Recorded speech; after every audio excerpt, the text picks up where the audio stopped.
is this the end of free speech? Apparently not. All content and decisions in the media will be checked by a government-appointed official as law. That is if Labor has its way. So why the changes? Well, Australia has one of the highest concentrations of media ownership globally.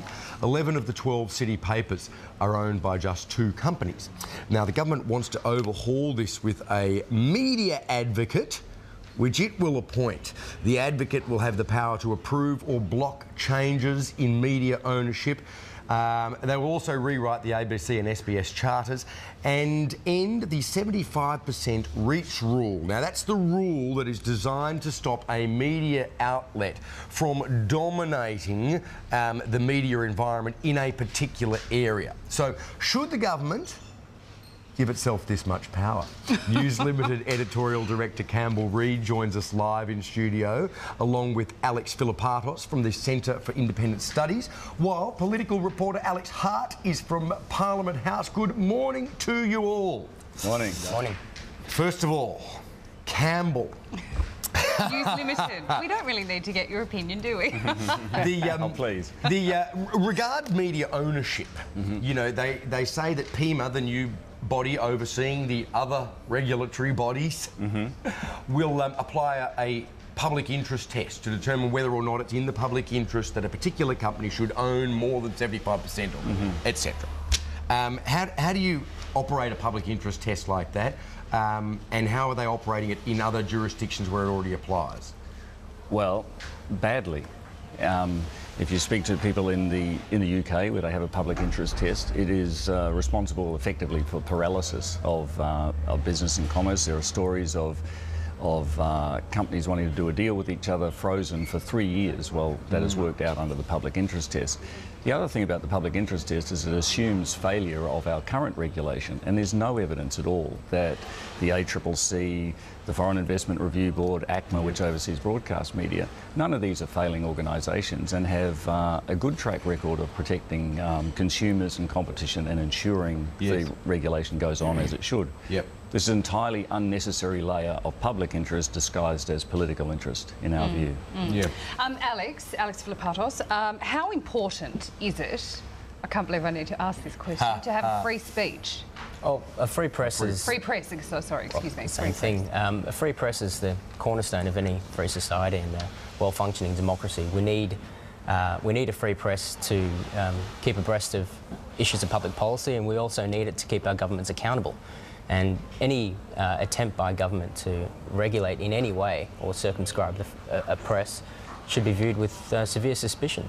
There are already ways in which the press is circumscribed. For example, we do require a basic level of civility in the way that we report things, and I refer specifically to defamation, incitement, vilification, laws surrounding that. We do, to an extent, demand factual accuracy, though not always so. You know, can you see any way in which the governments would think we need to be further regulated? I mean, or do we, you know, is it just important that we let the marketplace of ideas deal with and regulate? Well, I think that's right. I don't think we need a public interest media authority. The government says that we need a public interest media authority to ensure a diversity of voices. Now, we are living at a time, particularly with the internet now, where there is enormous diversity of voices. The barriers have never been lower. It has never been easier to start up a new news media organisation. To start up a blog, it's incredibly easy.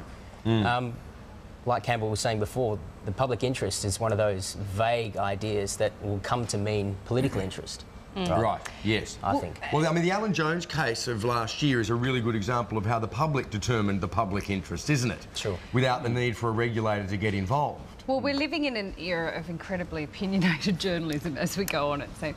Alex Hart, let's bring you in here. These measures will be passed or abandoned this Thursday. They've been jammed through in 4 days. Why is the government in such a rush, do you think? Yeah, it's a really good question, one that's got plenty of Labor MPs in this place sort of scratching their heads. They don't know the answer to that. If you ask the Prime Minister or Communications Minister, they'd say that this inquiry into the media was released quite some time ago now. The community's had plenty of time to debate the proposals. The government's decided what it wants to do, so let's just get on and do this. Of course, that was never going to happen. These reforms were always going to be complex and controversial and never just ticked and flicked through the Parliament. And that's what gives rise to a second theory, and that is that the government either wants these reforms to fail or certainly won't be very disappointed if they do. They flag some action on the media for some time. This way they could put forward the proposals, have them voted down or abandoned, blame the Parliament and move on and hope that the controversy dies down. And what gives some sort of credence to that theory, I think, is the fact that the government said it's not going to negotiate, it won't consider any amendments, and it will simply give up if these reforms fail to pass the Parliament on Thursday. Madness. It's complete. I mean, just the tactic itself is madness, quite apart from the legislation. Can I just ask a very basic question before we go? Alex Philipatos, we have asserted all week, as most of the media has, that these changes will amount to a restriction on free speech. In reality, how does that occur? How is it limiting our free speech? I think it does so by media organisations knowing that there is a regulator governing their self-regulating bodies. And I think what's worrying is this self-censorship that news organisations will engage in order not to be clamped down on by the government. That's absolutely right, in our view. And the regulator between the government, the self-regulatory body like the Australian Press Council, will be under pressure to interpret or think ahead to how is the government regulator going to feel about these and impose standards that results in, as Alex was saying, in a self-censorship.